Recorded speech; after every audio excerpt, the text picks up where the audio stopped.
Pode iniciar.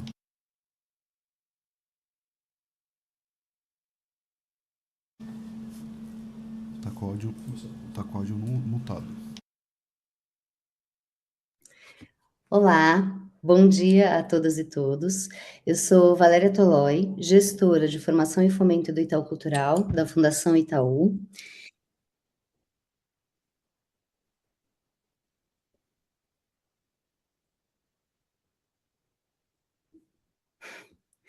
E é com muita alegria que hoje eu abro essa aula magna da quinta turma do Mestrado Profissional em Economia e Política da Cultura e Indústrias Criativas, parceria com a Universidade Federal do Rio Grande do Sul.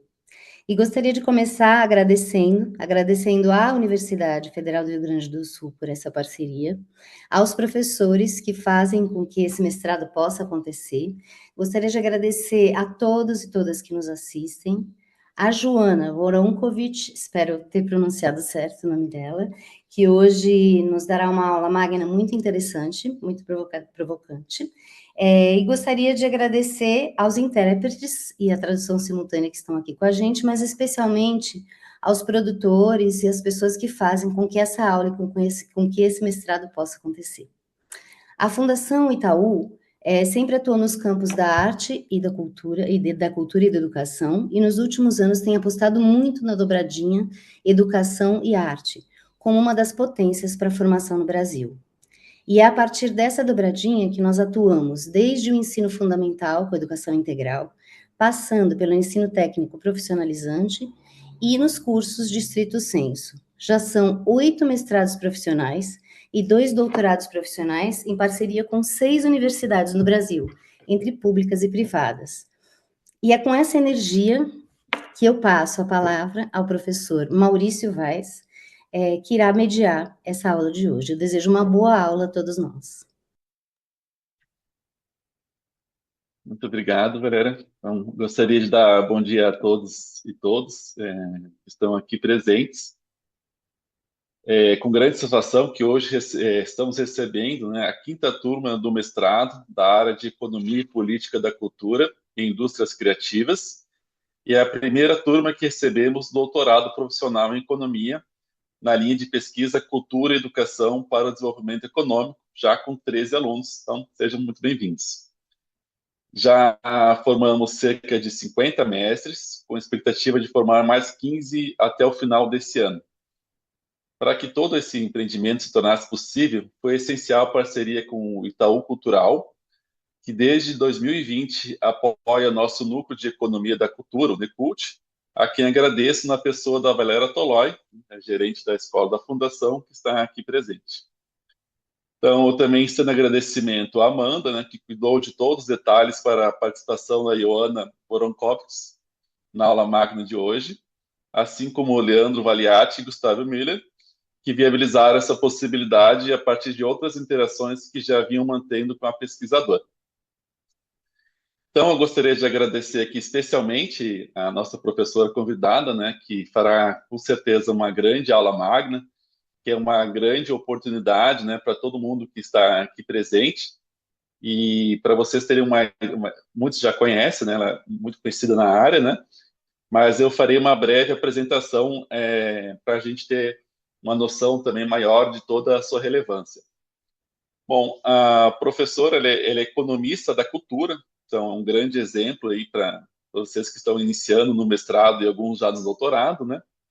Ela é professora associada na O'Neill School of Public and Environment Affairs, da Universidade de Indiana. Atualmente, ela está licenciada porque está vinculada à Copenhagen Business School. Sua pesquisa ela é bastante abrangente, interessante, né? Ela investiga os mercados de trabalho de artistas, né? Então, muitos de vocês são artistas, né? Que estão se inserindo aqui nos aspectos mais aprofundados da economia, né? Os investimentos em infraestrutura cultural, que é um aspecto chave do nosso mestrado e doutorado, né? E o papel da tecnologia no trabalho criativo. Também temos vários discentes, né, buscando atuar nessa linha de pesquisa. Então, com certeza, ela tem muito para trazer para vocês. E já adianto que, ao final, vocês terão tempo para fazer perguntas, tá? E que eu irei passar para a professora. A gente tem que respeitar um teto de horário, então, eventualmente, a gente não consiga fazer todas as perguntas, tá? E vocês podem fazer em português.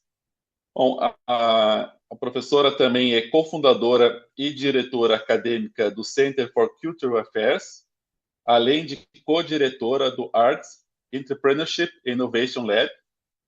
É autora de Building Better Arts Facilities, co-organizadora da Culture Entrepreneurship e Innovation Institutions and Inequities in the Arts. Seu próximo livro, que aqui tem uma relevância com a aula de hoje, inclusive, né? Artists at Work, Rethinking Policy for Artistic Careers. Será publicado pela Stanford University Press em 2025, né? Então, nesse ano ainda. Seus trabalhos, né, além desses que nós já trouxemos, né, eles foram publicados em periódicos de grande relevância internacional, como o Journal of Cultural Economics, Entrepreneurship Theory and Practice, Small Business Economics Journal, Journal of Technology Transfers, entre outros. Então, eu gostaria de agradecer também a presença, né, além dos mestrandos e doutorandos, né, todos também estudantes anteriores que também estão acompanhando a transmissão. Então, agora eu deixo a palavra para a professora Joanna. Então, aproveitem essa chance que vocês estão tendo neste momento. Obrigado. Thank you, Professor Weiss, and thank you for that very nice introduction. I'm very honored to be here today to give this Magna class lecture, and I do hope that we will have some opportunity for conversation. So I'm going to go ahead and share my screen, and bear with me so that I make sure that everybody can see. Can everybody see my screen okay? Okay. All right, so I'm going to go ahead and first, oops, sorry about that. Let's see here. So first off, this talk today is about my upcoming book, which is about to be published at Stanford University Press, Artists at Work, Rethinking Policy for Artistic Careers. However, it does represent a good deal of my research that I've been doing over the past probably 10 or 20 years. A little bit of background, I am originally an artist. I was a musical theater actor, and then eventually chose to change my career path and become an economist. So much of what I write about in this book and much of what my research is about is very personal to me and also very important. So I hope that can give a little bit of color to some of the data and statistics that I'm about to go into. So before I describe what this talk is about, it's important to define what I mean when I use the term artist. Admittedly, this term is multifaceted and can be interpreted in various ways, or as Maureen Cassutt in her recent book, Art Monster, says, the word artist is a dumpster. You can throw anything inside of it. And I'm sure some of you probably relate, especially if you are an artist or coming from an artistic background. Sometimes it is defined by how an individual spends their waking time engaging in the practice of a particular form of art. At other times, the term artist serves as a self-identifier, allowing individuals to associate themselves with specific social groups and validate their ego for creating artwork. On a more technical level, the term artist can be defined by how someone earns a living, specifically through the creation and sale of art. Furthermore, the term can also encompass having particular credentials or belonging to a professional group that grants legitimacy to an individual's artistic skill sets. I once called myself an artist because I have a Bachelor of Fine Arts, but I no longer do because I have new credentials that I now call myself an economist. Variations of the term artist can reflect different profiles or images of the artist within society. Three common archetypes include the starving artist, This is characterized by individuals who dedicate themselves to their art while facing financial struggles, often striving to meet basic living expenses. Then we have the privileged artist. These are individuals who enjoy the freedom to pursue their artistic practice due to family wealth or other forms of support, granting them financial privilege. And then we have the working artist, those who approach their artistic work as a legitimate career and expect to earn a living from their creative endeavors. The focus of this talk and my book is on the working artist, and we'll explore how they build and sustain careers. And I'll have a focus today on the United States, where I conduct my research. However, I think a lot of what you'll hear today can be aligned with artists working all over the world. Here I provide an outline of the book, but today I'll focus specifically on the content in chapters 1, 2, 3, and 4, and the conclusion, hoping that you'll be intrigued enough to buy the book and then read the rest. Overall, the argument I make in this talk and the book is that there is a world in which artist policy can be effective if it is keenly informed by the work behavior of artists. So let me begin to try to make my argument. The profile of the working artist today is characterized by several levels of complexity, each contributing to an understanding of artists' living and working conditions. These levels perpetuate myths or reveal truths about the realities artists face. The first level involves public perceptions, which are gleaned from historical documents, surveys on how people perceive artists and their contributions to society, and perhaps even personal connections with artists. Public opinions shaped by these factors play a crucial role in defining societal attitudes towards artists. The second level is based on narratives found in both popular nonfiction and academic works. These narratives, sometimes derived from conversations with artists, contribute to shaping the stories and images of artists that exist in our collective imagination. This talk engages the third level, focusing mainly on statistical evidence. By analyzing data, I provide a more comprehensive and data-driven picture of the working artist in America today. This approach allows for a deeper exploration of the realities artists face, offering insights that go beyond mere perceptions or stories, providing a more nuanced understanding of the challenges and opportunities within the artistic workforce that inform the intricate nature of designing public policy for artists. But first, I'll go through each one of these levels to give you some examples of how the profile of today's working artist has been shaped. The portrayal of the artist in contemporary society has undergone fluctuations influenced by government and society's perspective on artists and their perceived relevance to the public sphere. During the Cold War, artists were often linked with communist ideals. There was a prevailing sense that artists, due to their opposition to materialism and perceived otherness, did not align with American free market values. Consequently, artists were frequently targeted by politicians and faced scrutiny for both their perceived and real political affiliations and ideologies during this period.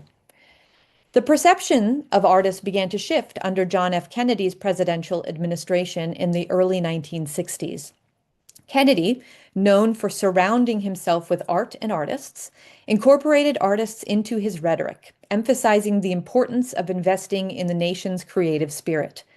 This marked a departure from the previous Cold War era attitudes, reflecting a more positive and supportive stance toward artists and their contributions to the cultural landscape. Under JFK's administration, the perception of the artist aligned with the idea of the artist as a solitary genius, casting the artist as a heroic outsider who maintained his moral and spiritual footing in an unruly and treacherous time. And that was a quote by JFK. The positive view of the artist persisted for the next couple of decades, extending through Lyndon B. Johnson's presidential administration. It culminated partly in the creation of the National Endowment for the Arts, or the NEA, in 1965, and continued to shape cultural and governmental support for the arts. The NEA is our major funding institution in the United States, which is currently still in existence today.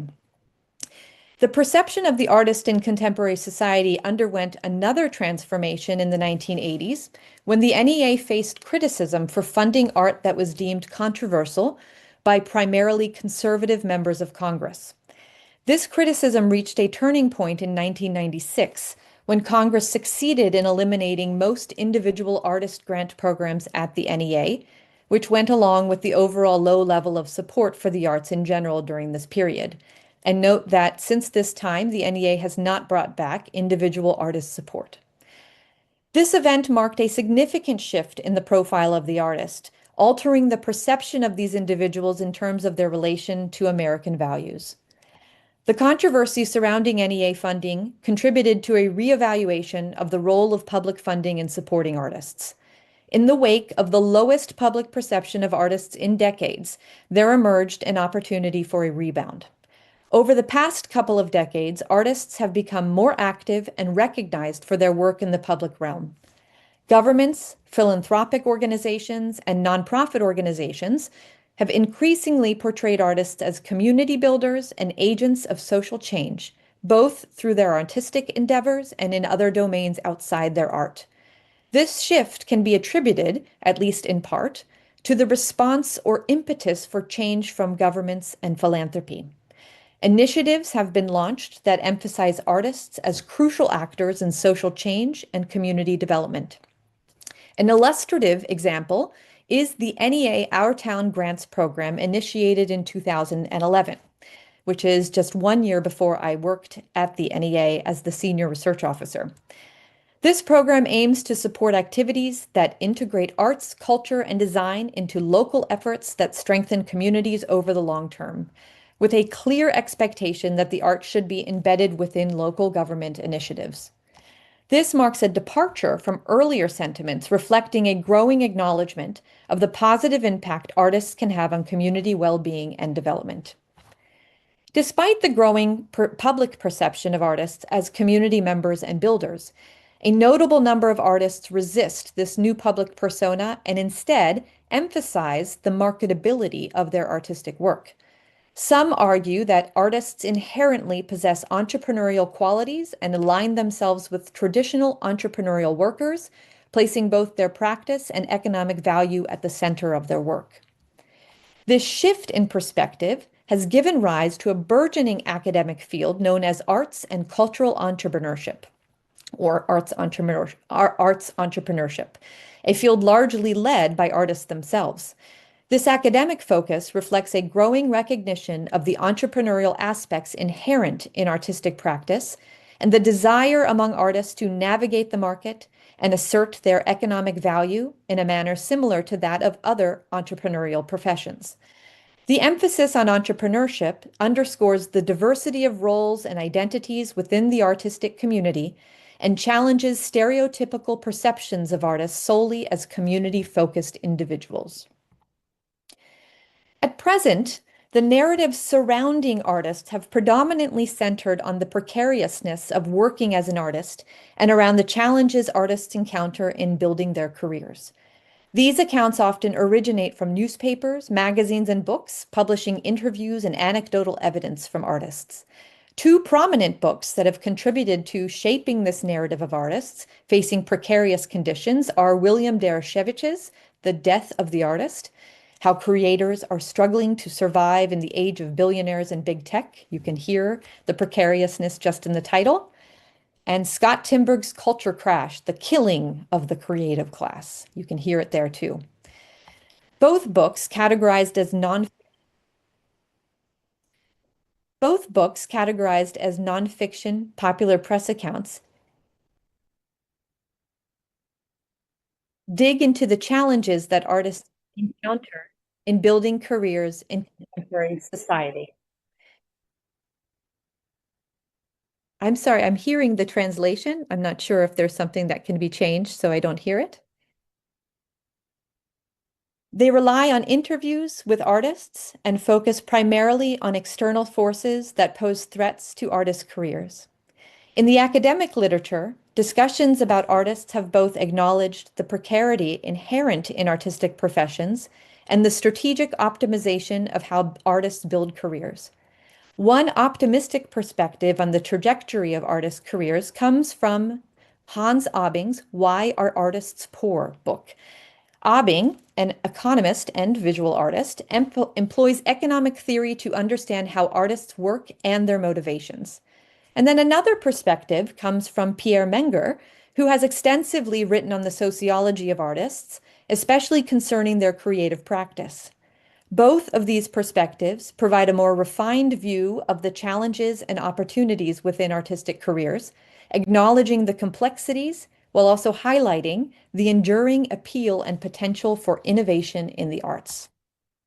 More recently, Alison Gerber, in her book, The Work of Art, challenges traditional conceptions of what defines value in artistic careers.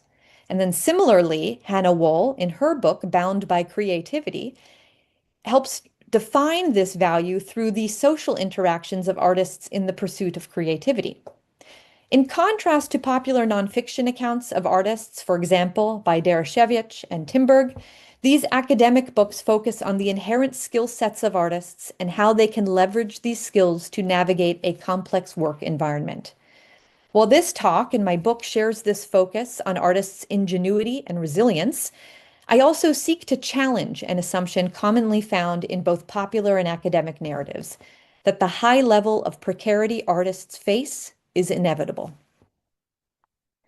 Now, to defining the artist for the purpose of this talk. So social scientists commonly use industry codes to identify artists, with using the North American Industrial Classification System, or we call it NAICS, to categorize industries in the US. And most countries have their own industrial classification systems. However, using this industry approach to identify artists presents challenges for studies like this one for several reasons. First, relying on industry classification fails to distinguish between workers engaged in producing artistic content and those who are not. For instance, a box office manager at a theater would be categorized similarly to an actor when using the industry approach. Second, the industry-focused definition of artists overlooks individuals working in non-arts industries.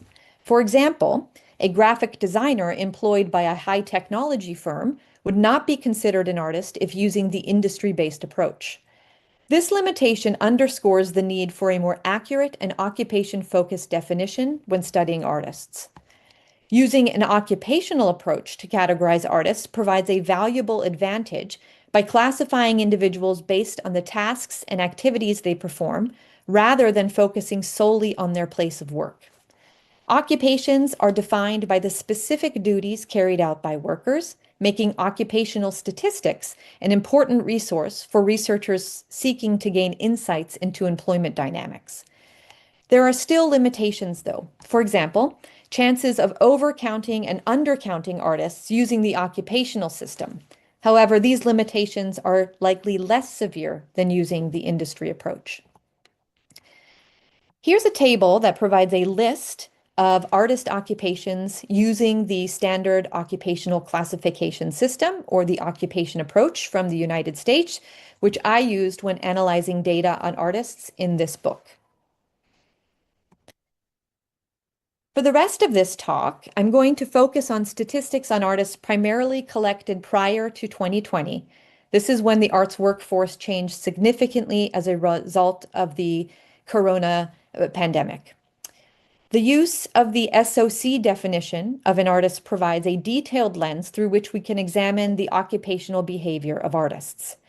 In 2019, there were approximately 2.4 million artists in the US labor force, constituting about 1% of the total workforce. And again, this is similar from country to country. The gender composition of the artistic workforce shows a slight skew towards males overall, with approximately 51% of all artists identifying as male in 2019. However, the gender distribution varies significantly across different artistic disciplines. In certain sectors, females dominate the workforce.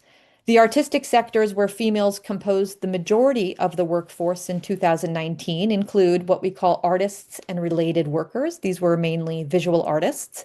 designers, actors, dancers, and choreographers, and writers and authors.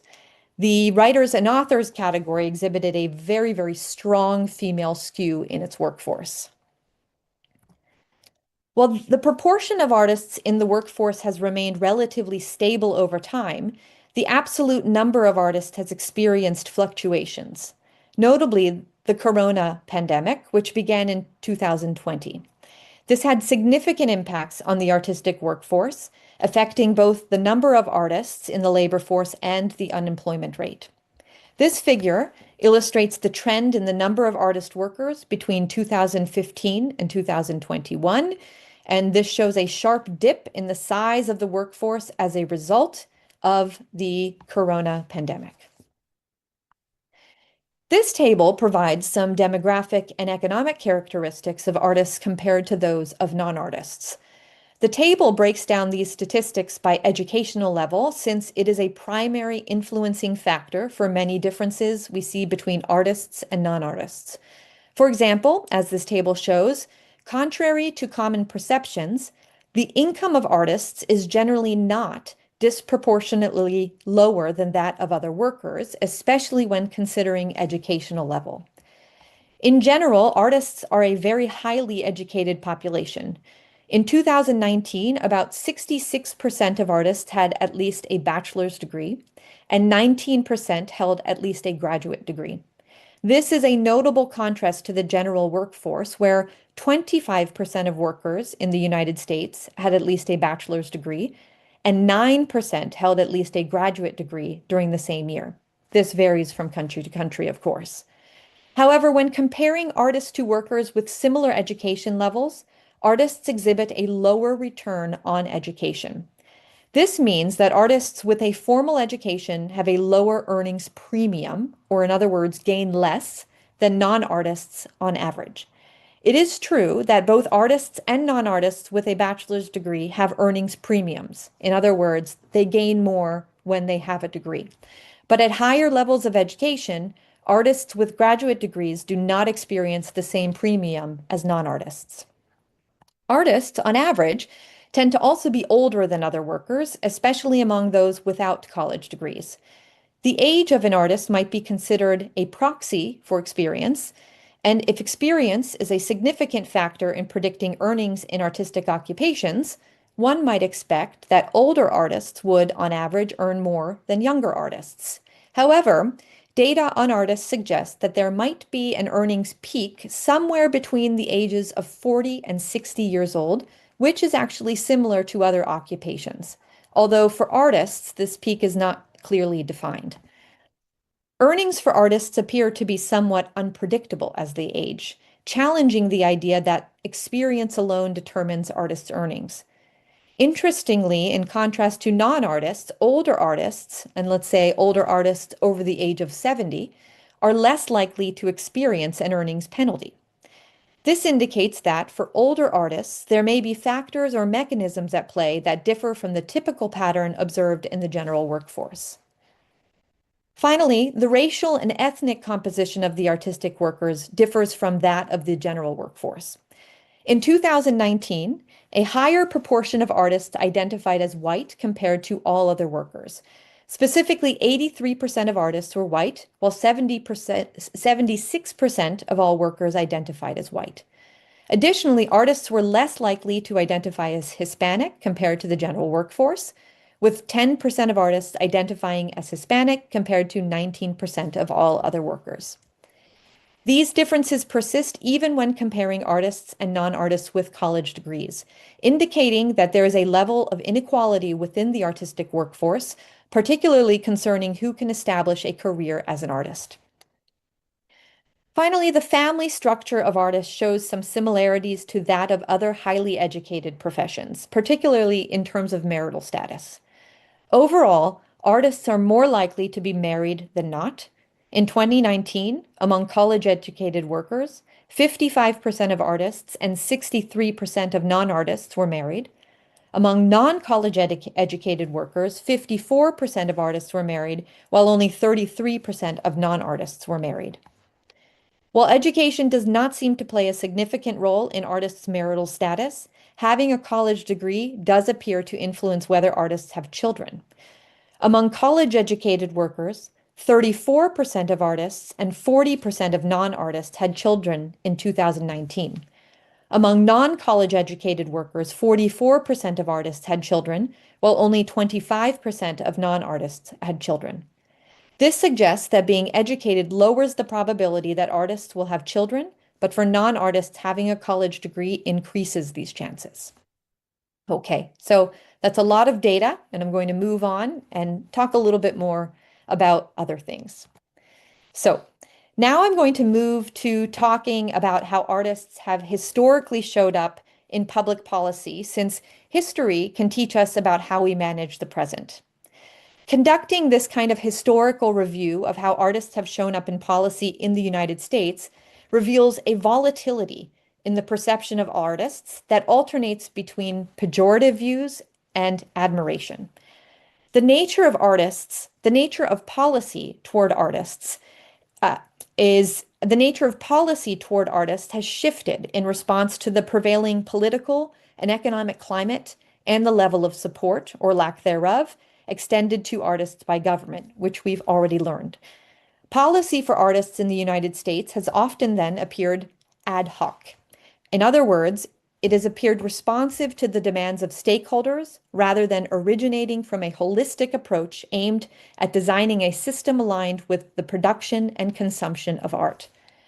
In his book, Arts, Inc., Bill Ivey, a good friend of mine and also former chairman of the National Endowment for the Arts, argues that our, quote, scattershot cultural policy is the result of the demands of the marketplace as opposed to being formulated toward the needs of the public's expressive life.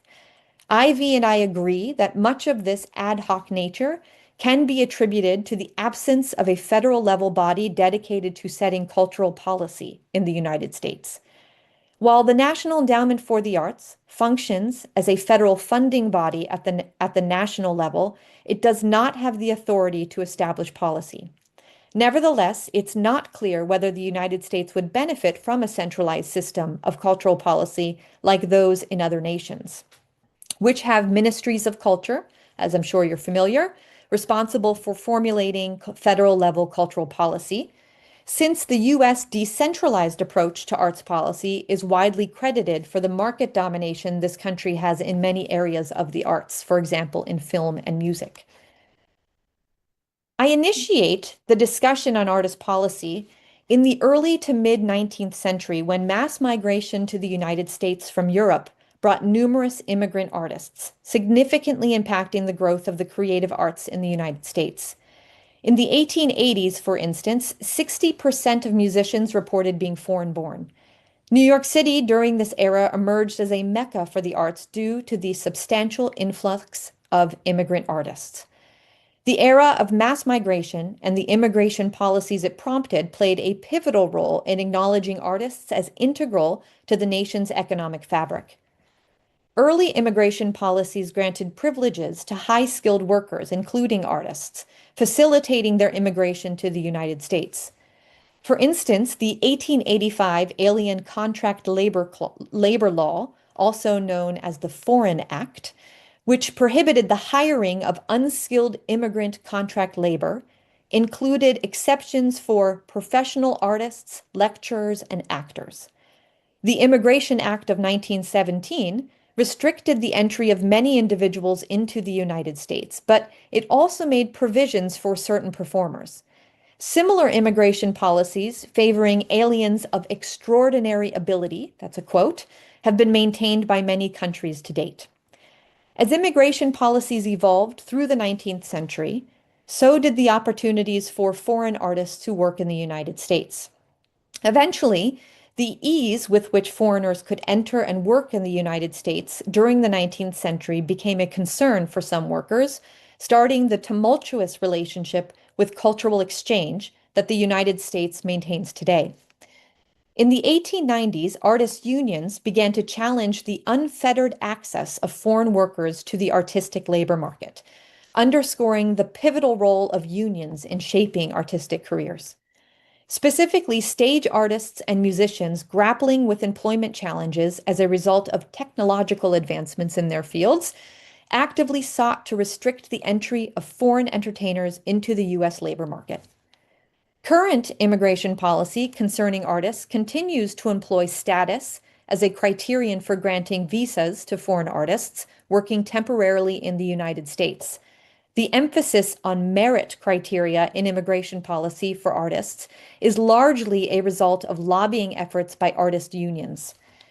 In the 1920s and 1930s, the American Federation of Musicians and the Actors' Equity Association, two prominent unions representing artists, not only advocated for a complete ban on immigration by foreign artists, but also influenced immigration legislation that made an exception for artists with, quote, an established reputation of distinguished merit and ability. Before 1990, international artists qualified to work in the United States under the H visa category, allowing temporary immigration for individuals with, quote, distinguished merit and ability, or in cases where U.S. labor was unavailable. Currently, immigration policy for foreign artists includes specific provisions for entertainers. The O visa category applies to individuals with extraordinary abilities in the arts, particularly in motion picture and television production. The O category also permits the entry of foreign performers who are in the United States, quote, accompanying and assisting in the artistic performance by an alien.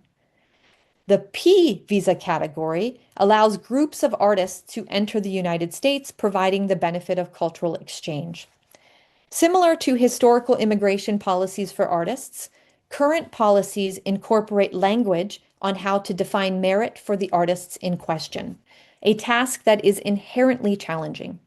America's cultural exchange not only includes the art and artists that we receive from abroad, but also our approaches to cultural diplomacy from sending U.S. artists overseas. It really wasn't until the 1930s that the U.S. government began to fund exchanges first with Latin America through President Franklin D. Roosevelt's Good Neighbor policy as an effort to push back against Nazi expansionism. Then, during World War II, the United States used cultural exchange through the Office of War Information. America's cultural exchange programs reached their peak during the Cold War as an, quote, irrevocable component of American foreign policies with the funding levels to match.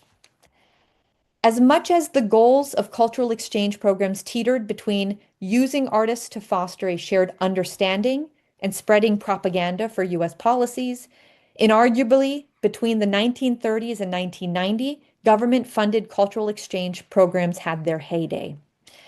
Between 1981 and 1989, the Bureau of Educational and Cultural Affairs, this is the office responsible for cultural exchange at the State Department in the U.S., more than doubled its budget. Without a rationale to support cultural exchange, support for sending artists overseas began to dwindle. Between 1989 and 2003, funding for cultural exchange was cut by a third. This was at the same time that revenue for exported entertainment goods in the United States was increasing more than 400%. In other words, the United States has started to move away from the exportation of cultural experiences, funneled through the presentation of American artists abroad, toward a model of relying primarily on the commercialization of cultural goods, and this is a trend that continues today. Okay, now we're going to move to copyright law, and I'm going to give a very brief primer on copyright law as it relates to artist policy, because this is a whole area you can build a career on. So this is perhaps the most least understood area of policy for artists and the arts sector. Yet it is likely the most influential on the working lives of artists. The lack of understanding and influence, coupled with copyright's dual-purpose nature, has led to challenges for artistic work production and the working lives of artists. The contemporary purpose of copyright law for creative works is not only to help creators retain their economic interest, but also to stimulate the production of creative works. Historically, copyright law aimed to protect the natural property rights or public rights of creative producers regarding creative works, rather than focusing solely on copyright policy to pursue remuneration or economic interests. This shift in focus from considering copyright policy as a premise of public policy to a prescription has undoubtedly influenced the precarity of contemporary artists in retaining ownership of their work. The 1976 Copyright Act in the US remains the collection of laws that govern copyright today. The 1976 Act extended copyright protection to works of art extended copyright protection to works of art at the time of creation rather than at the time of registering a work. This was not the case prior to 1976. It also provided a longer term of copyright and the right to then terminate copyright. This revision made it less likely for artistic works to fall through the cracks.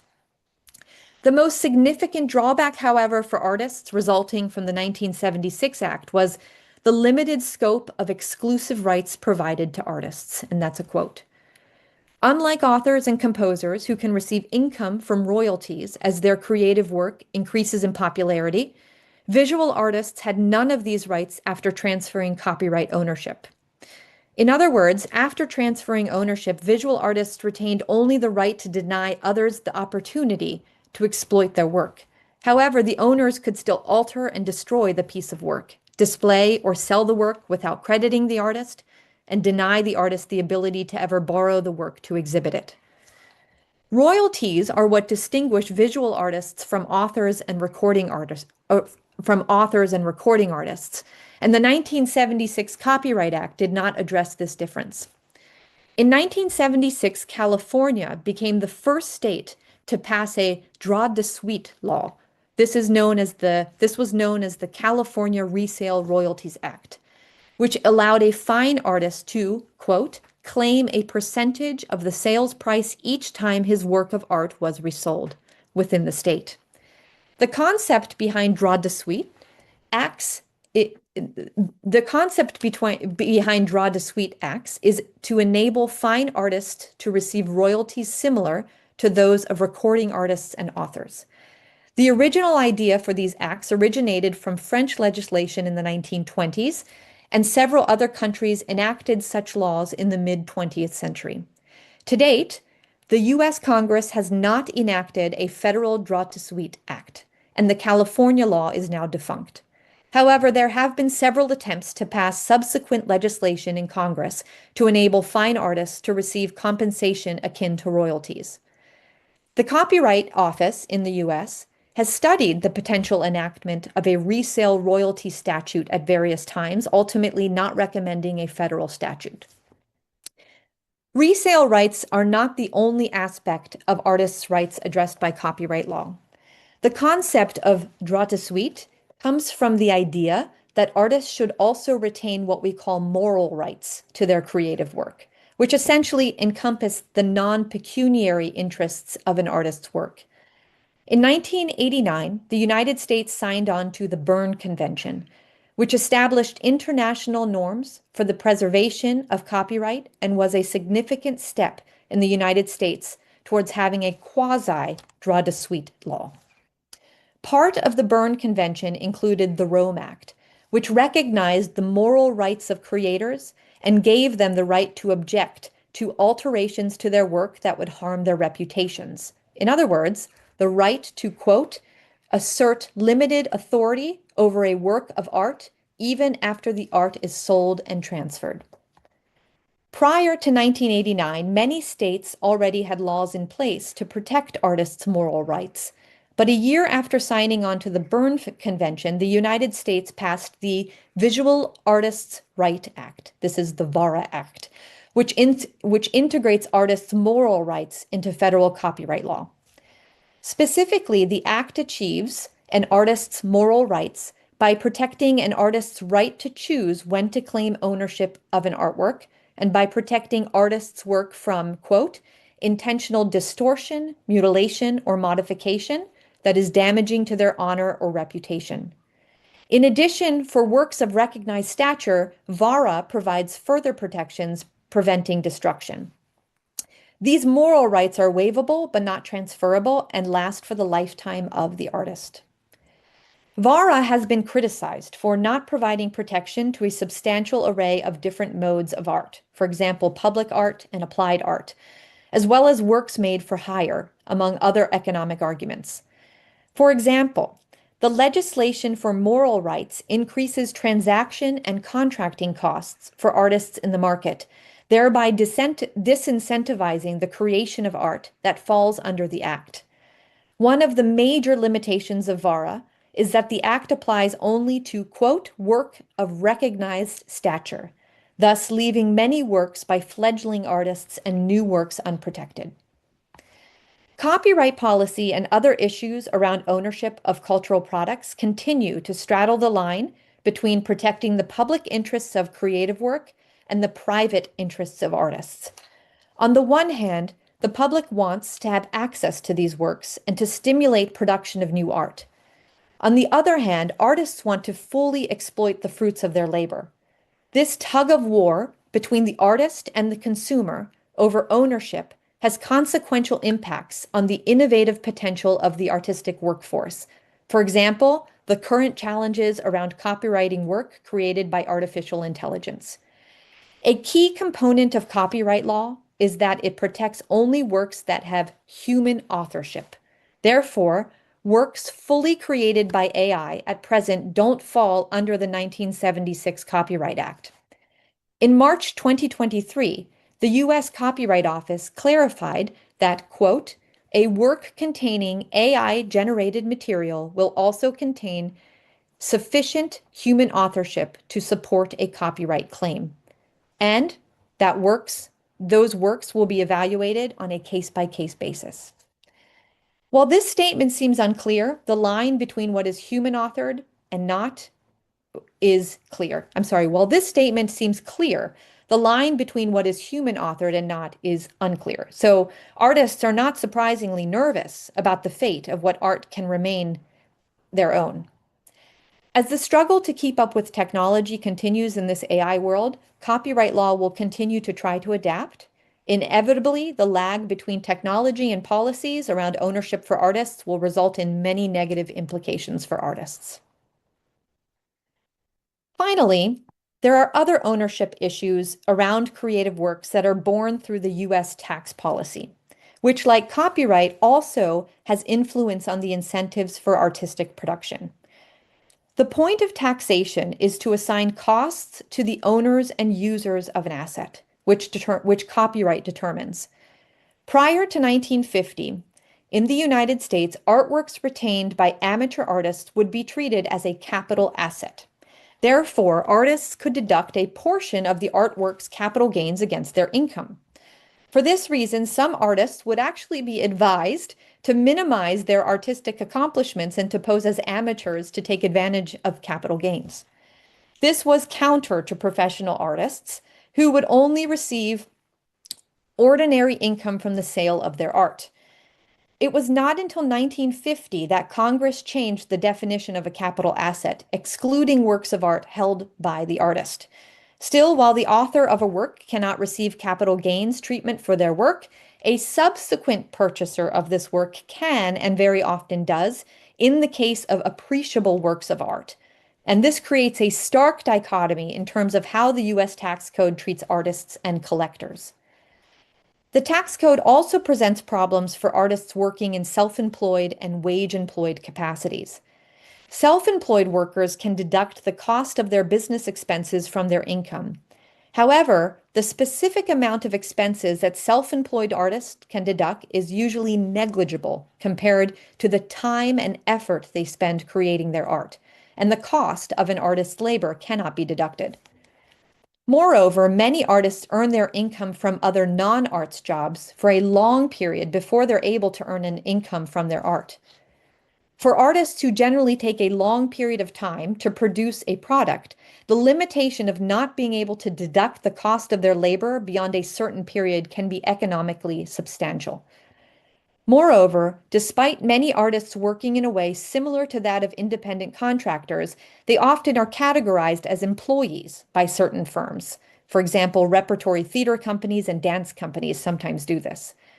This limits the capacity of these artists to take tax deductions afforded to independent contractors. Another gap in the tax code affecting artists relates to charitable deductions. Before 1968, artists could donate works to nonprofit organizations and receive a tax deduction equal to the fair market value of their work. This is part of why so many works of art prior to 1969 are in our museums today.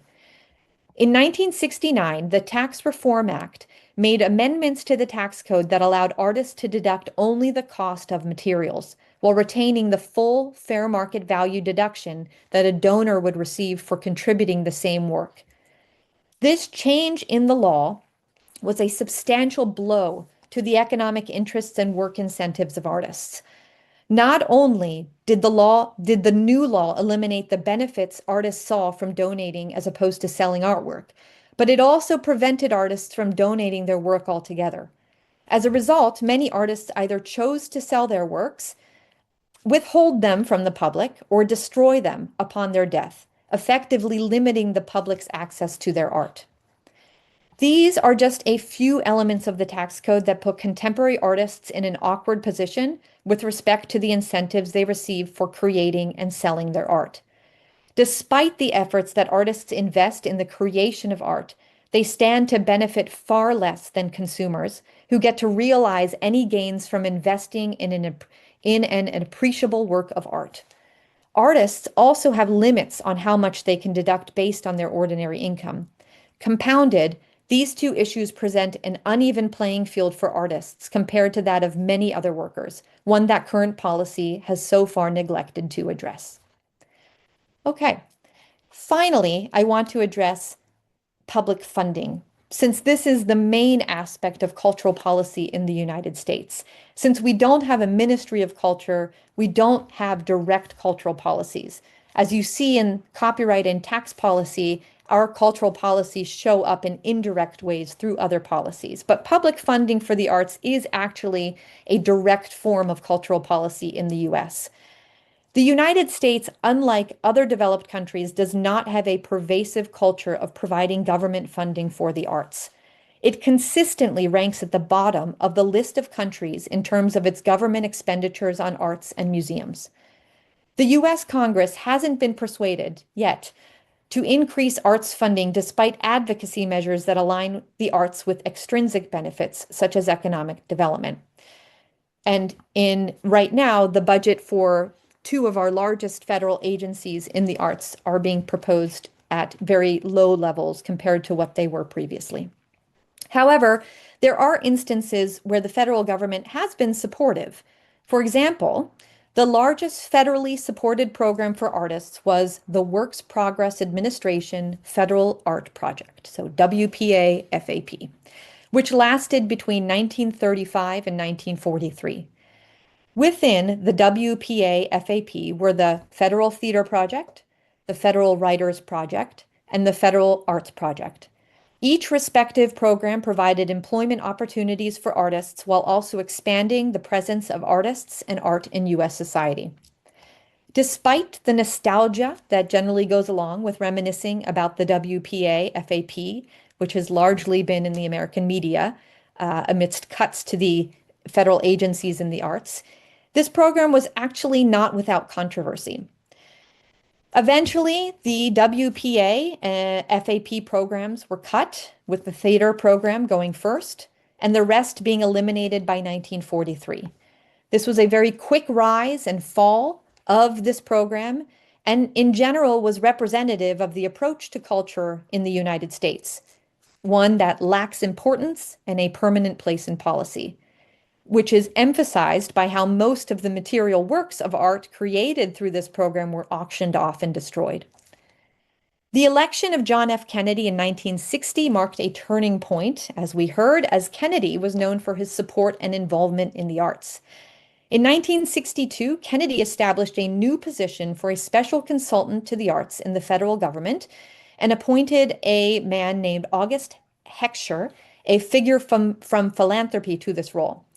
Heckscher's initial task was to draft a report on the state of the federal government in the arts, titled The Arts and the National Government. A major portion of Heckscher's report concerned itself with the creation of what they called a National Arts Foundation. JFK was assassinated in 1963 and never realized his efforts to establish a national funding body for the arts. However, his dream lived on. As we heard, in 1965, the National Endowment for the Arts was established under the Lyndon B. Johnson administration. The next big wave of artists appearing in policy, or at least in the pursuit thereof, came several decades after the New Deal era. As early as the 1970s, the arts and cultural sector was starting to use economic impact studies to advocate for public funding of arts and culture. These studies argued that cultural organizations in local economies create jobs, tax revenues, and other economic benefits, and that artists were the impetus behind these effects. The role of artists in culture-led development has mainly been integrated through local and regional tax policies and programs meant to spur local creative scenes. Many would attribute the focus on artists in economic development policy to Richard Florida's work on the creative class. He has a book, The Rise of the Creative Class, that if you're not familiar with now, I'm sure you will be soon, where he argues that the presence of creative workers in cities and regions stimulates economic development. More recently, our cultural policy in the United States stems from the economic crisis formed as a result of the COVID-19 pandemic, or the coronavirus pandemic. The arts sector took this opportunity to emphasize the precariousness of working as an artist in the United States, which was expressed through several reports documenting the impact of the pandemic felt by the artistic sector in the United States and globally. In response to the economic effect of the pandemic, foundations and government began offering temporary relief programs to artists. The Coronavirus Aid, Relief, and Economic Security Act, or the CARES Act, in 2020, provided aid to the arts sector, including $75 million to the National Endowment for the Arts to redistribute via grants. Artists were eligible, as part of this act, to receive unemployment compensation, which the act extended to freelance workers and greatly benefited contingent artist workers. Many artists were also eligible for the Payroll Protection Program, or PPP loans, in many cases received larger loans because they were in highly affected industries. Several states and cities also implemented their own artist relief policies during the pandemic. The policy measures that were implemented during the corona pandemic, while helpful, were mostly temporary, but they did spark a resurgence in economic relief policy efforts with the goal of supporting artists. Many of the most recent policy efforts mimic efforts made in the 1930s with the WPA. For example, in 2021, Congress introduced the Creative Economy Revitalization Act. This is a WPA-style program to employ artists through the federal government. However, the bill is still in the House Committee on Education and Labor, and has been for quite a while. Since the pandemic, a variety of efforts have materialized to create programs that offered guaranteed income programs, or the programs that offer guaranteed income to artists. The premise of guaranteed income, which is sometimes referred to as basic income or universal basic income, is that individuals receive no strings attached payments to be used on any type of expense. These types of cash transfers differ from traditional welfare programs that rely on individuals maintaining certain eligibility criteria, such as having gainful employment. Okay, so as this section on policy, historical policy, has just laid out, the integration of artists into broader areas of policy like immigration, copyright, and tax policy has not achieved the level of systemization required in order to work in support of the artistic workforce, partly because the goal of all of these individual policies at their inception had very broad intentions, and that the concerns of artists were only one very, very small part of them. The result of this ad hoc and piecemeal approach to designing policy for artists is, at the very least, a fragmented and, at the most, a non-functioning system for policy governing the careers of workers in the arts. Despite the policy infrastructure for artists in the United States being subpar and not having an agency devoted to setting federal-level cultural policy, it is remarkable the degree to which artists have received attention in the federal government, especially given the small relative size of the artistic workforce, 1%, compared to that of other occupations. There are likely a variety of reasons why artists have been afforded so much attention in policy. First, the historical place of artists among members of the elite, such as in the circles of philanthropists and politicians, has gained this occupational group's support from the people in these circles. JFK's proclivity toward art and artists, for example, was largely driven by his familiarity and comfort in maintaining a certain level of social and cultural capital. Second, it's possible that the argument of economic impact of artists is working to prompt government and corporations to continue to support these workers and their industries. Yet, while the attention afforded to artists in policy has indeed been significant, it has also been inconsistent, often shaped by lobbying efforts and the unique challenges faced by artists.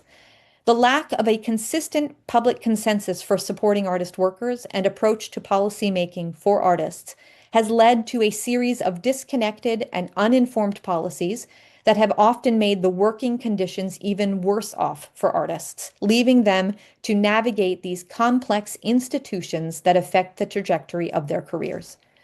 It is these institutions, the economic, social, and political, that both incentivize and disincentivize artistic work. Therefore, it's worth considering the broader implications of these artist policies on the economic, social, and political institutions of artists in the workforce, and then how artists interact with them. Okay, so the perspective that artists are professionals places these workers within their broader economic, social, and political environments, all of which have implications on artistic work. The assumption that institutions significantly influence the actions of individuals aligns with both economic and sociological perspectives. From an economic standpoint, the belief that individuals act in their own self-interest and respond to incentives is foundational. This perspective suggests that individuals make decisions based on maximizing their own utility and responding to external factors that affect their well-being. On the sociological side, the understanding that individuals are inherently social beings emphasizes the impact of social structures on behavior. Social structures, which include institutions, norms, and cultural values, shape the way individuals perceive the world and influence their actions within a given society. The integration of these perspectives acknowledges that individuals operate within a framework where economic and social factors interact. This lens recognizes that economic decisions are not made in isolation, but are embedded in social contexts that shape and constrain individual choices. My emphasis in this section on understanding the unique macro environment for artists in the United States and the interplay of economic, social, and political institutions is crucial for comprehending the dynamics of the artistic workforce, and then allows for a more targeted analysis of the specific challenges and opportunities faced by U.S. artists. So I define economic institutions as the systems responsible for funding, specifically for artists in this context. Artists are active in various economic institutions. As an artist, you can work for a nonprofit organization, a governmental agency, or a commercial business. Alternatively, as a freelance artist, you can interact with these institutions, which affects how you navigate your work. One of the choices artists make is what part of the industrial landscape of the arts they work in, but often artists work across industrial sectors. For example, in theater, actors work largely in the nonprofit sector or the for-profit sector in Broadway and touring productions, while film and television actors work in commercial entertainment. Dancers face similar choices, working in nonprofit dance companies or for-profit presenters like casinos. Fine artists have increasingly appeared in governmental agencies, often by commission, while also exhibiting their work in for-profit galleries. The defining factor of the economic landscape in the United States for artists is a limited set of sources of funding for artistic work. Investing in artists has not been a top priority for foundations, and government is increasingly under pressure to demonstrate performance outcomes for funding efforts that artists usually struggle to deliver on. However, this landscape is changing, especially with the advent of new financial instruments and technologies for attracting funding. Artists working in the United States today have access to new sources of funding facilitated through digital means such as crowdfunding and blockchain technology. More of these self-funding sources are coming to the landscape because of the historical limitations that come with funding from government and foundation sources for artists. And they also present opportunities for artists that can broaden the possibilities for sustaining artistic careers. Another important piece of the economic landscape is public funding for the arts. As discussed, the United States does not have a pervasive culture of government funding for the arts, and there are limited options for artists to access government funds. The impetus for federal-level arts policies has wavered between supply and demand-side arguments. The latter, demand-side arguments, have included arguments that rest on the provision of the arts on the part of arts organizations, artists, and the creative workforce as integral parts to gross domestic product and other measures of economic health. Attempts to demonstrate these claims have appeared in a variety of efforts. For example, a recent study commissioned by the National Assembly of State Arts Agencies, or we call it NASA, uses data from the partnership between the NEA and the U.S. Bureau of Economic Analysis called the Arts and Culture Production Satellite Account, which unfortunately is now going away due to cuts in arts funding. This study illustrated further evidence that arts and creative industries promote growth during economic downturns, and that arts and creative industries offer a powerful strategy for states and localities to reignite economic growth and diversify and stimulate economies, a quote. Supply-side arguments have targeted artists' precarity relative to other occupations and members of the population. Supply-side arguments for artists in economic policy, not surprisingly, began during the Great Depression, when artists and other workers were facing unprecedented levels of unemployment, which resulted in the WPA. Similarly, the coronavirus pandemic set unique limitations on artists' work due to lockdown policies, and advocacy efforts emphasized the general precarity of artists. In the last few decades, especially with the development of internet technologies, artists have started to access alternative revenue streams besides direct grants and income from work. For example, online crowdfunding, where a project raises money from a large number of people giving small sums, has provided a revenue stream for artists who look for project-level support. There are now multiple crowdfunding platforms that artists use to fund their projects. Early estimates of crowdfunding data have suggested that the individual crowdfunding platform, Kickstarter, provided more funding to the arts than did the NEA in a certain year. Much is still to be discovered about how artists interact with crowdfunding and building careers. And since crowdfunding data are often available only at the project level and not at the individual level, it is actually very challenging to understand how crowdfunding affects artistic careers. On a broader scale, artists are part of a larger economic movement for the equitable distribution of revenues. Alternative economic systems such as barter economies, workers' cooperatives, and mutual aid networks are readily being applied to what could be, in the view of many, a more equitable world for artists. This movement or system has been referred to as, quote, the sharing economy, an economy in which people share access to goods and services with one another, usually through an online platform, but not always. The rise of things like Uber and Airbnb are two prime examples of the digital sharing economy, but the idea then has been applied to the art market as well through platforms like YouTube and Our Goods, which facilitate artists sharing their creative work, but not necessarily the wealth from that work and related decision-making. Non-digital sharing economies for artists include workers' cooperatives, guilds, and collectives, where artists work under one umbrella, making use of the pooling of resources and other economies of scale. These forms of economic organization are not new. However, at least anecdotally, they have proliferated on the economic landscape for artists. It's too early to see if any of these sharing economy systems will take hold as the dominant arts economy, but it's definitely clear that artists who work in fields from film to visual arts to music and theater are currently grappling with how to bring equity to the arts market and make it easier to build a career in the arts. So in addition to the economic structures or institutions that artists work within, they are also subject to a variety of social institutions that artists, they're subject to a variety of social institutions. So here I define social institutions to mean the systems, both formal and informal, that artists rely on to meet their social needs, which can include basic needs like healthcare, as well as intrinsic needs like family and religion. The perceived social landscape in the United States for artists is one of precarity, as well as this occupation's dependency on networks and collective action to achieve their goals. In other words, the profile of the artist in their social conditions paints the picture of an artist unable to meet their basic and intrinsic needs, but also highly connected and dependent on other people. Because so many artists work freelance, they often don't qualify for things like social insurance benefits. These benefits also include healthcare, vacation, sick time, parental leave, unemployment insurance.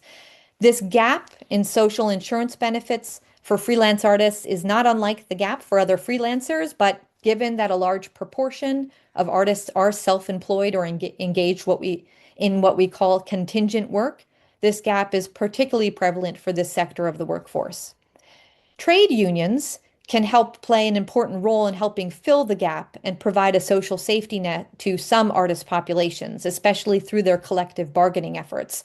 However, artists' participation in trade unions is generally very uneven. First, there are many artists who don't have good options for being part of a representative union. Some of the unions that do exist, they're not very strong, and many unions have strict criteria for becoming a member that most artists can't satisfy. So since union membership among artists is very uneven, many artists do not receive the resources and support that come along with it. But the biggest benefit of membership, however, is the influence that collective bargaining on the part of unions can have on work conditions for artists.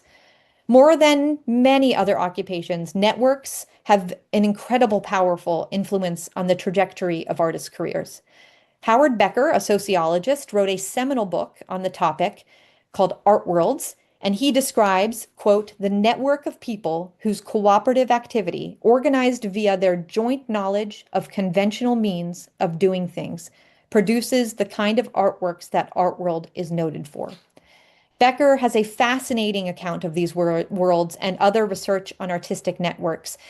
It all illustrates not only the functional dependencies that artists have on one another to produce creative products, but also the social dependencies many artists have with one another that help them get their next gig and build a reputation.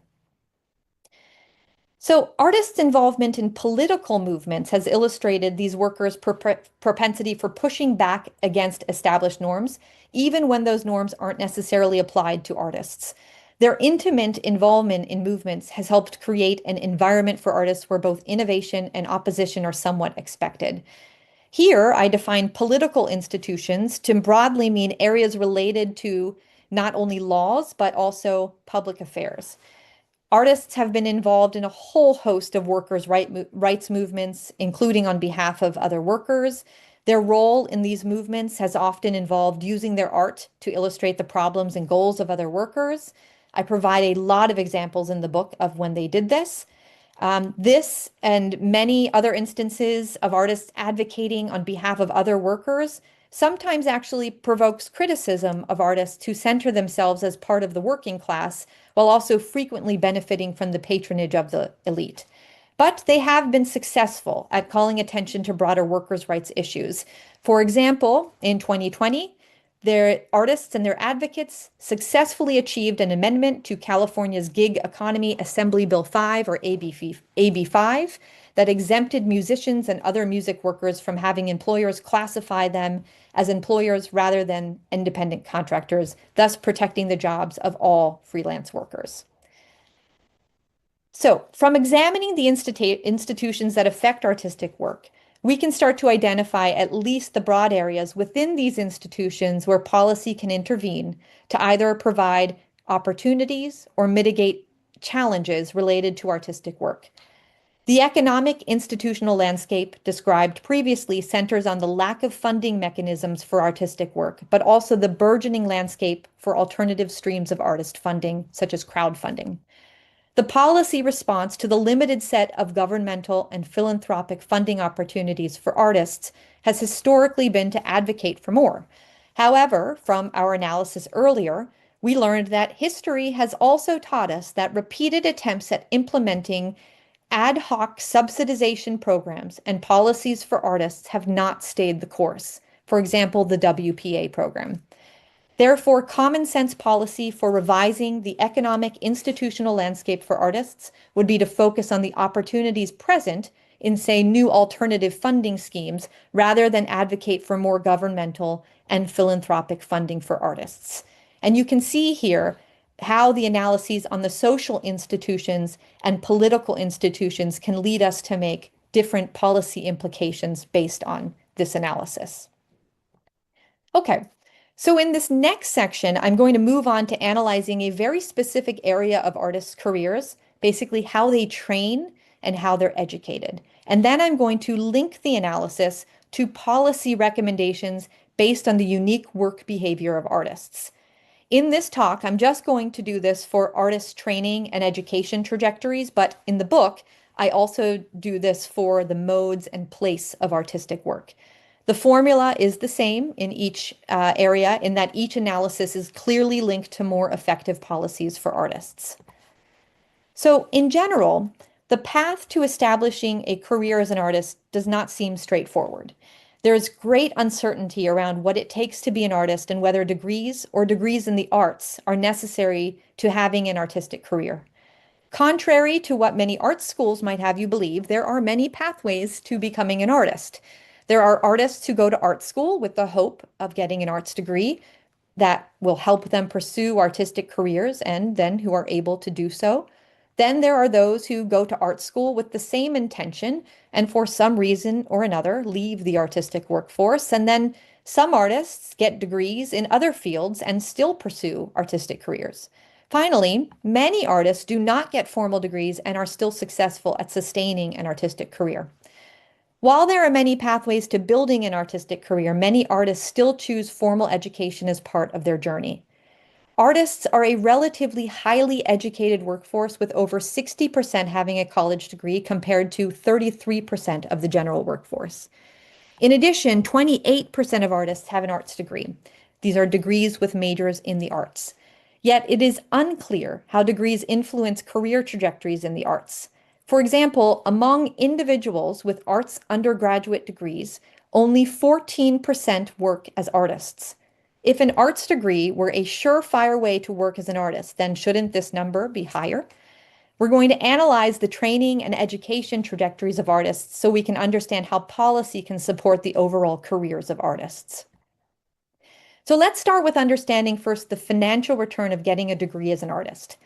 The most basic way to measure the financial returns on a formal degree is to use post-degree earnings. We can use the data we have to begin to understand the effects of degrees on the earnings of artists. Between 2015 and 2019, artists with non-arts college degrees, these are degrees without majors in the arts, earned an average of $63,404 US dollars. And artists with arts college degrees, these are degrees with majors in the arts, earned on average $48,691 US dollars. Even though the rate of artists with degrees varies extensively by types of artists, for example, writers and authors are more likely to have degrees than dancers, it remains a consistent fact that the earnings of artists with a non-arts college degree are on average higher than the earnings of artists with an arts college degree among different types of artists. Recent evidence on the financial return of artists, on the financial return of degrees for artists based on statistical models that control for factors that in theory could also influence an individual's earnings, illustrates that artists with degrees do in fact earn more than artists without degrees. The evidence also shows that artists with arts degrees have a higher return on college degrees. The return on a degree here means comparing how much artists with specific degrees earn compared to artists without these degrees. Artists with arts undergraduate degrees earn about 32% more than artists without these degrees, whereas artists with non-arts college degrees earn about 8% more than artists without these degrees. But a greater return, however, does not mean that artists with arts college degrees earn more than artists with non-arts college degrees. Only that compared to artists without arts degrees and artists without non-arts college degrees, respectively, artists with these types of degrees earn more. Sort of confusing, but what it boils down to is that according to the evidence on the financial returns of degrees for artists, degrees positively affect artists' average incomes. But this shouldn't be surprising, since we know that a college degree in general increases lifetime earnings for most workers. Despite these returns, however, artists still have relatively low earnings compared to those of other professional workers with degrees. So what about the costs? Because there are substantial costs of getting a formal degree, especially one to pursue an artistic career. The cost of a degree is often not counterbalanced by the financial reward in future artistic careers. So this results in a scenario where many artists come from families with the means to support them. And then finally, what role does education play in the decision to persist in a given career, or what we call occupational persistence? This is, according to the evidence, obtaining a degree positively influences an artist's ability to remain in an artistic profession. But this impact may vary on the type of artist and the nature of the degree. So the exact mechanisms underlying the relationship between degrees and occupational persistence in the arts are not entirely clear, and this influence is very difficult to try to parse out, so we do need more research in this area. Finally, in the arts, there's also this concept of skills transferability, and this refers to the application of artistic skills in non-arts occupation. For example, think about an actor applying their public speaking skills in a career as a litigator, or a painter applying their visual perception skills as an urban planner. There has been a push now in higher education in the arts to emphasize that arts graduates are equipped to work in a variety of jobs, both within and outside of the arts. But the potential transferability of artistic skill sets can actually be a double-edged sword. On the one hand, it might improve artists' prospects for finding employment in non-arts fields, which is what we want to believe. But on the other hand, it could actually negatively impact their career longevity or occupational persistence in the art. So this is, again, a very difficult idea to try to parse through. But what we do probably know is that the narrative that artistic skills are highly transferable and valued across different job markets is debatable, and that artists often face unique challenges in leveraging their creative talents in non-artistic professions. And then finally, what about talent? So the prevailing skepticism about higher education for artists often centers on the notion of innate talent as the defining quality of an artist. This argument positions that being an artist stems from internal or inherent qualities rather than something that can be cultivated externally through training and education. While there is some truth to the idea of an innate component to occupational choice, not just for artists, but for all workers, the more accurate question is how talent and higher education interact in the context of artistic careers. Again, a very difficult topic to study, but what we find is that talent matters, but higher education can actually enhance the expression of talent. And this is especially true since students from disadvantaged backgrounds, whether due to race, education, or socioeconomic status, can often be overlooked in the identification and nurturing of talent. So, now that we have these data and all of this information on artist training and education trajectories, what are the policy implications? And I'll just go through a couple, but there are more in the book and there are more even on the slide here. So artists are known for the significant risks they undertake in pursuing artistic careers. These risks encompass financial aspects, such as investing in a college degree, as well as emotional and social sacrifices that may arise from low or no return on investment. So, given the highly skilled and competitive nature of artistic professions, individual risk is an inherent part of career choice in the arts.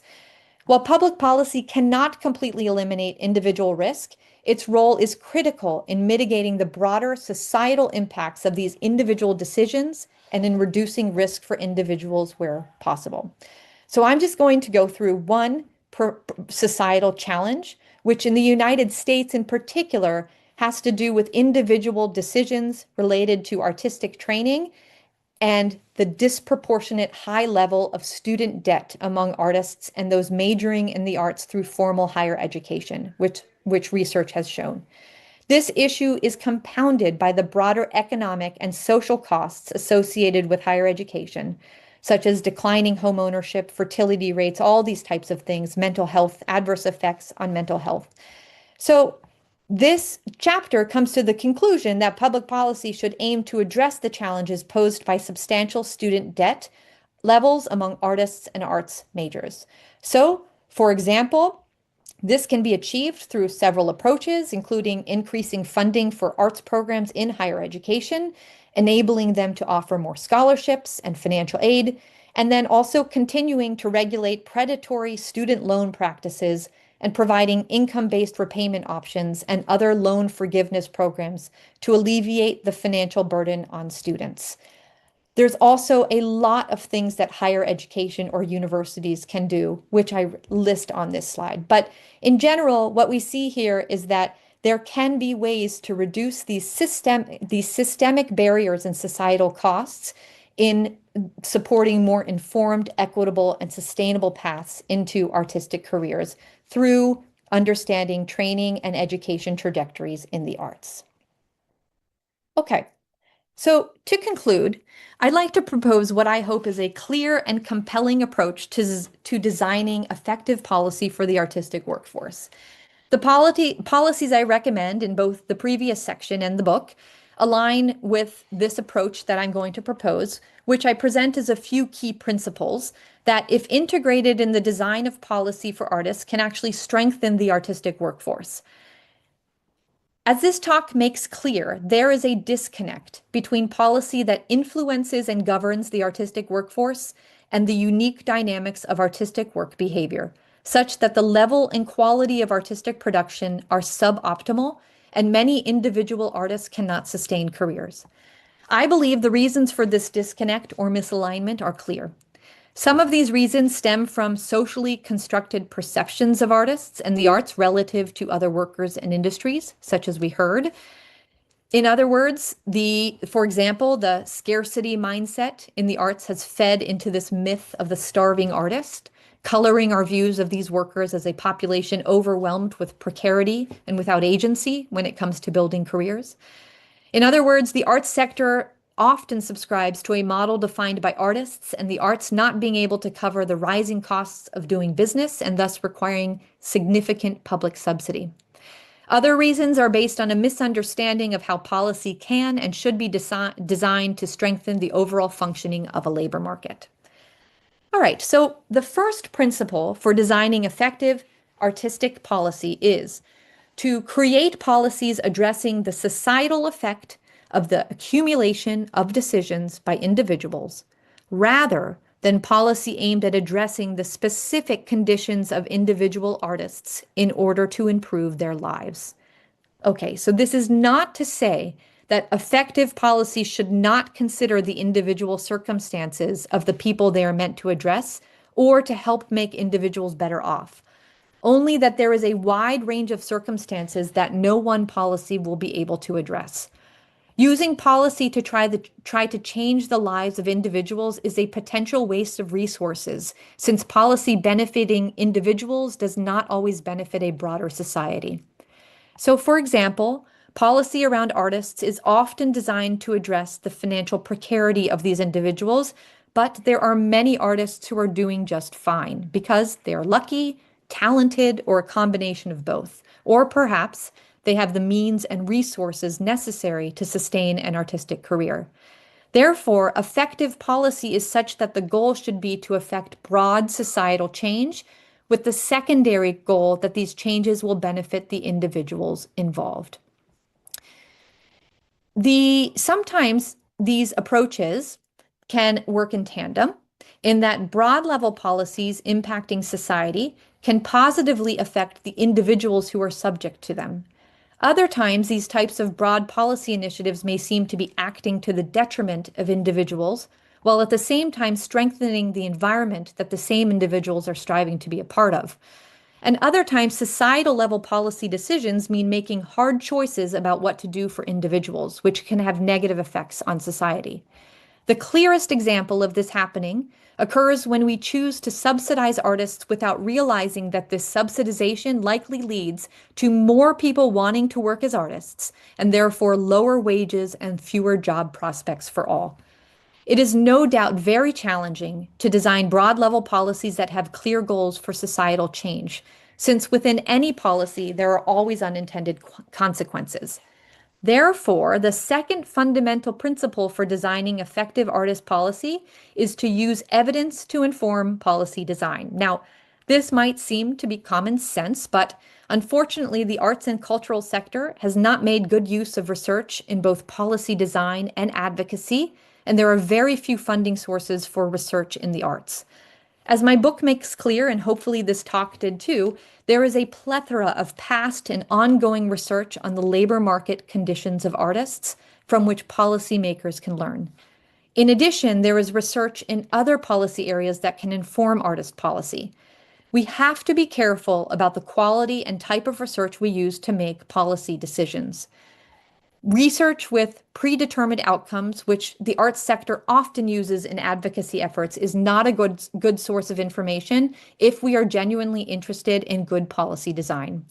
The arts and culture sector must be open to accepting that some of the most common value judgments about the arts are not necessarily grounded in reality or aligned with good policy. Therefore, the task for researchers is to abide by the principles of observational research and to clearly communicate the methods and findings to policymakers with the hope that they will listen. In coming to the rest of the principles, so the last three, that to help guide the design of effective artist policy, we can fortunately pull from other areas of workforce policy targeting specific workers. As I discuss in the book, entrepreneurs and artists often have very similar work motivations, such as a desire for flexibility and autonomy, as well as similar economic challenges and incentives. In this respect, many artists and entrepreneurs alike are both pushed and pulled towards jobs in their sectors. This risk-reward ratio might also be quite similar for artists and entrepreneurs, in that there is a lot of risk required for each one of these occupations that does not necessarily translate into an abundance of rewards. Finally, just as there is for artists, there's ambiguity around established pathways to becoming an entrepreneur. Some entrepreneurs go to college, many do not, like artists who chart their own course to establish artistic careers.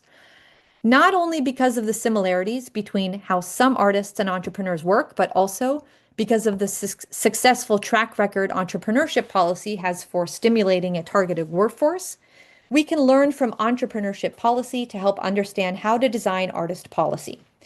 In fact, with more research about how artists might align with entrepreneurs, we would have better informed policy.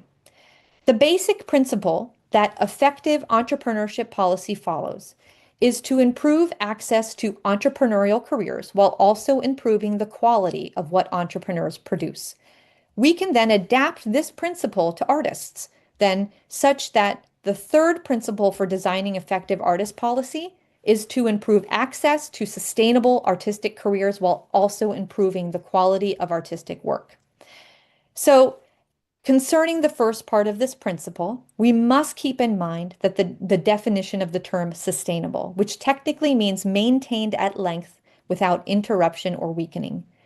While we have very little data for quality indicators of jobs in the arts, we do know that many artists hold part-time jobs, either because of the nature of project-based work or because arts firms offer part-time jobs as cost-cutting mechanisms. So these jobs often are of lesser quality.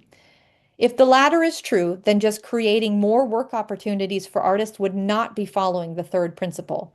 Instead, following the third principle would involve designing policy with the intention of creating work that artists can maintain at length, and that would provide a way to make a living.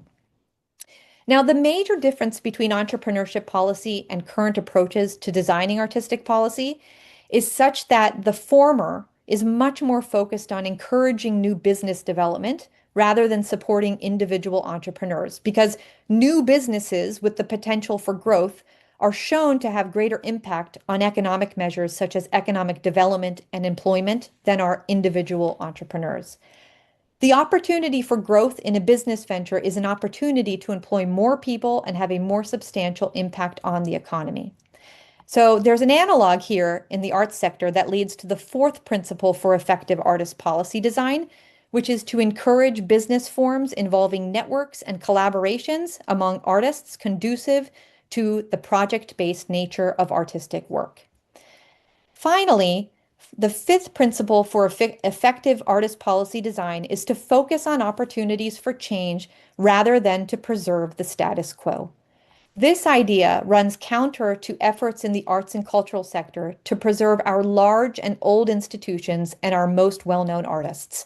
Many foundations and local and regional governments provide ongoing support to large established cultural institutions. There is no good reason why large established organizations should be guaranteed funding over smaller, less established and new organizations. The dominant reason for keeping these large organizations afloat through policy is the too big to fail rationale, in that their demise would have an outsized significance on the economic structure that supports them. The significance of keeping these institutions in play when the market would determine an alternative fate is the absence of entry into the market by new organizations with innovations that can move the quality of artistic production forward. So, my aim with this book and this talk is to explore the disconnect between the motivations for and the behaviors of engaging in artistic work with how public policy is designed for artists. I make the point that while the motivations and behaviors of workers largely drive how artists build careers, public policy rarely takes them into account. Alongside this new approach to designing artist policy is the need to change the paradigm for how we currently think about and communicate the value of artists. Public policy for artists often aligns with contemporary narratives that highlight artists' instrumental contributions to society. These contributions might be financial, such as when artists are credited with gentrifying rundown neighborhoods and stimulating regional economic development, but they also might be non-financial. But much of public policy surrounding artists involves subsidizing these conditions in which artists are perceived to be valuable or contribute instrumentally. Supporting artists, however, through subsidies based on instrumental reasons has a lot of problems. First, empirical evidence consistently demonstrates that arts subsidies primarily benefit individuals with higher incomes and formal education levels, placing those with lower incomes and lower education levels at a disadvantage. A second issue is the inefficiencies these policies can create.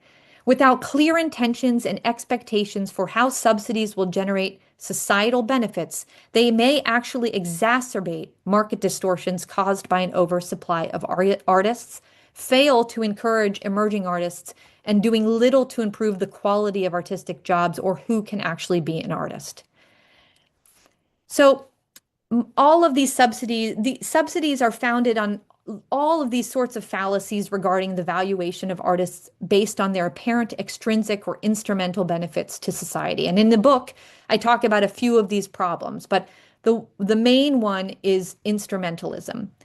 In brief, instrumentalizing the arts involves viewing them as a tool for achieving measurable, primarily non-artistic outcomes. Arts policy since at least the 1980s has heavily relied on instrumentaling the arts, but it has an issue. It skews the distribution of funding towards artists and arts organizations that are good at counting, and it diverts funding away from artists and arts organizations whose primary purpose is creativity or art. So the question arises, who benefits and who loses, and who is ultimately excluded when we instrumentalize the arts? The answer is likely everyone, as the result of instrumentalization is a subpar level of creativity in society. So an alternative view on valuing artistic work instead of instrumentalism focuses on the motivations and behaviors of workers. While the motivations and behaviors of workers largely drive occupational choice in the arts, public policy rarely takes them into account. As Alison Gerber in her book, A Work of Art, so aptly writes, perspectives from economics drive state policy, orient tax law, and tell us how to think about the value of a dollar. Her point is well taken, especially if by those economic perspectives she means the extrinsic or instrumental benefits that are often attributed to artistic work. But I take a slightly different perspective than Gerber on how to value artists, but one that's probably in the same vein as moving away from instrumental valuation. And so I will conclude here with my perspective. I believe that the key to designing effective policies that support the artistic workforce depends on reframing the perspective that artists should be valued based on their apparent instrumental benefits to society to one that values their choice to work. By doing so, I aim to establish artists as workers entitled to the same rights and privileges as other workers. This reframing also challenges the common notion applied to artists, suggesting that those aspiring to be artists should choose more lucrative options to avoid the precarity associated with artistic careers. Most important, by making this argument, I aim to shift the narrative surrounding public policy, advocating for a focus on individual meaning-making rather than solely on the instrumental benefits that workers provide to society. So changing the perspective of how artists are valued, shifting from one based primarily on instrumental considerations to one that appreciates artists for their inherent right to choose an occupation like any other worker, alleviates the pressure of proving that artists are exceptional and arguing that policy should treat them as such. This shift is beneficial given that public policy rewarding exceptionalism is very rare, and policies more often address the modal or the most common cases. So you might think that this is a very pessimistic view, but I see this as optimistic, in that I hope to shift the dominant perspective that artists are subject to the whims of the market and lack agency in their careers, to one that emphasizes a methodical approach to building a career in the arts and designing policy to support the artistic workforce. This approach counters one that considers artists as either starving or privileged, and then instead presents artists as workers, like any other worker. Other perspectives on artists as workers have been less optimistic, but we learn by how artists navigate their complex labor markets, how they can use these labor markets to their advantage, but how also policy can support artists by aligning with the ways they work. In other words, the gap between how artists work and the lack of effective policy that influences their career outcomes is a large part of the level of precarity we see within this occupation. So this is my major argument that I make in the book, and there's a lot more in there that I haven't been able to cover, but I think that now that this book exists, I'm hoping to stimulate conversations that there's no excuse not to support the artistic workforce if we believe that there is value in enabling individuals to choose to be an artist at work. Thank you so much for your attention. I know that was very long, but I'm so happy to take questions if you have them. Thank you very much, Joanna. It was a very interesting and enriching class for our students and for me too. Nós temos umas perguntas, né? Como já estamos meio-dia 15, eu vou fazer uma, aí depois a gente vê se dá tempo de fazer outra. A primeira, então, que eu gostaria de trazer é que foi mencionado que as habilidades artísticas são transferíveis para outras áreas. Há evidências de que essa transferência resulta em maior segurança profissional ou, ao contrário, reforça a precariedade da carreira artística?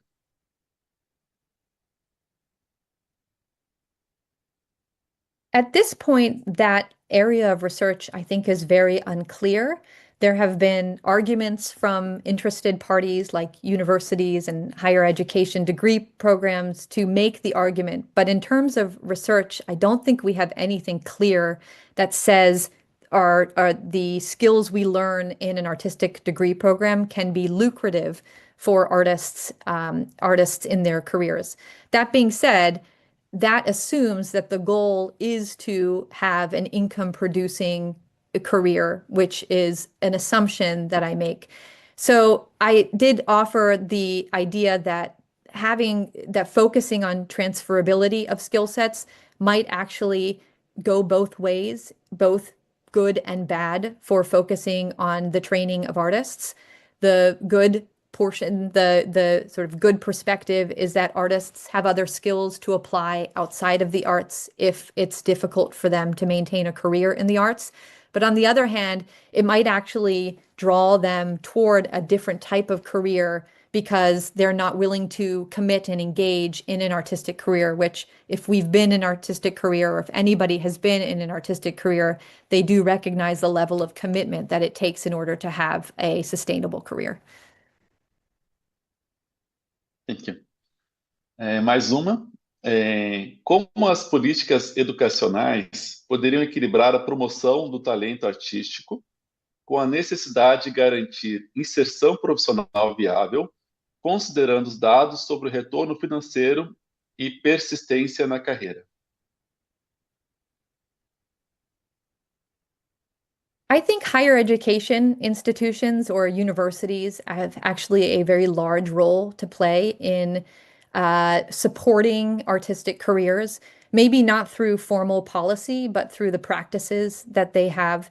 For example, one of the points I had on the slide, but I didn't make in text was that universities have probably the closest relationship with artists who get formal degrees than any portion of the labor market.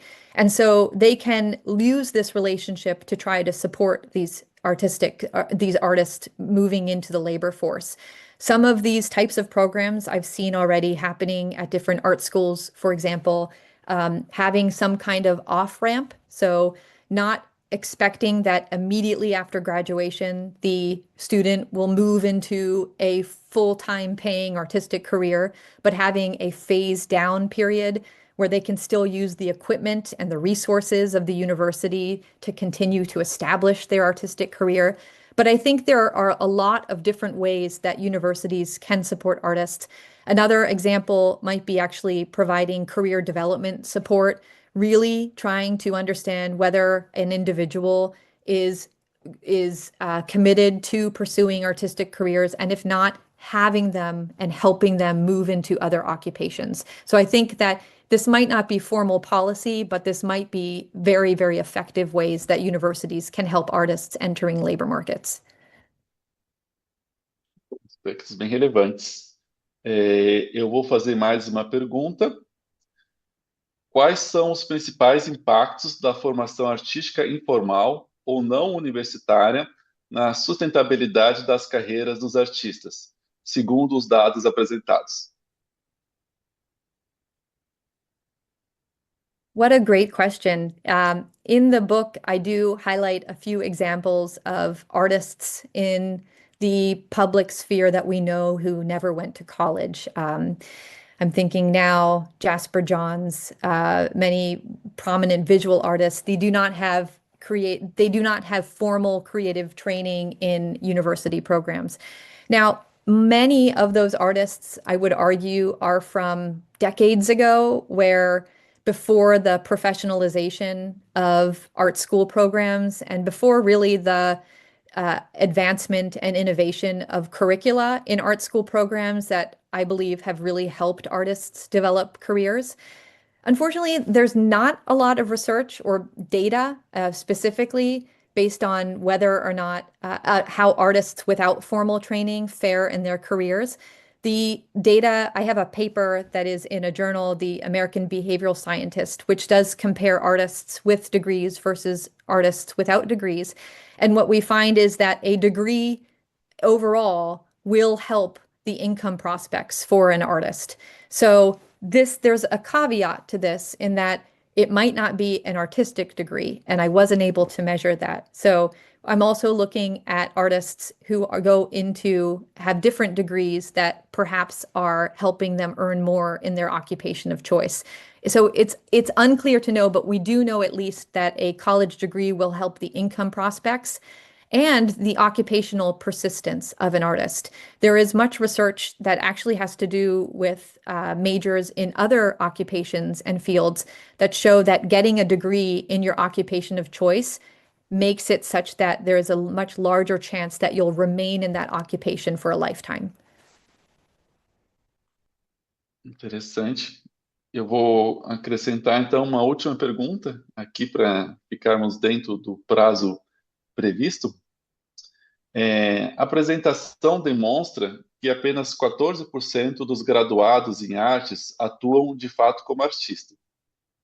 Há informações sobre os motivos mais comuns que levam à desistência da carreira artística após a formação?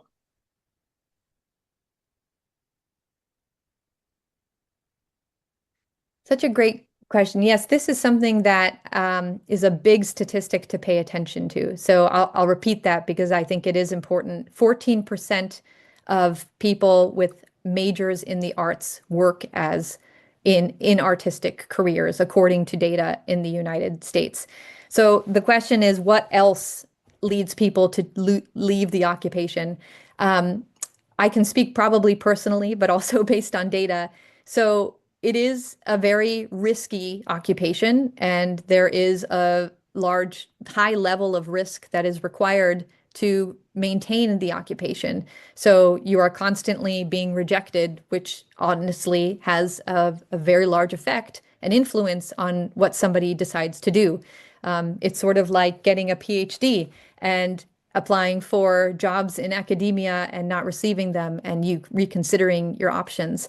So I think the risk level definitely creates options and gives people second thoughts for being in the career.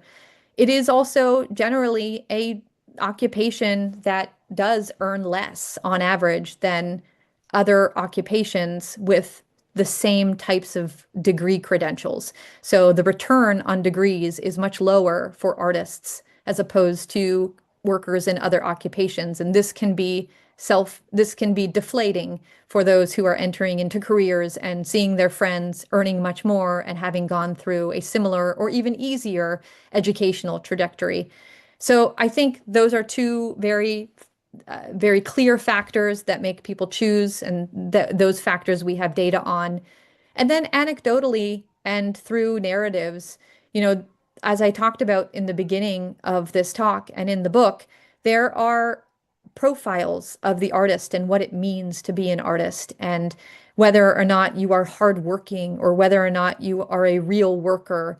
And that can affect, of course, somebody's ultimate decision to be in an occupation that is not legitimized by society. Muito obrigado novamente pelas respostas. Tornaram a apresentação ainda mais interessante para todos nós, com certeza. Então, a gente vai encerrando aqui a nossa aula magna, né? Uma grande aula magna. Gostaria de agradecer novamente a presença de todos, né? Especialmente da professora Joanna, fez uma excelente fala para todos nós, e nos veremos presencialmente aí na próxima semana. Inclusive eu serei o professor de vocês na primeira disciplina.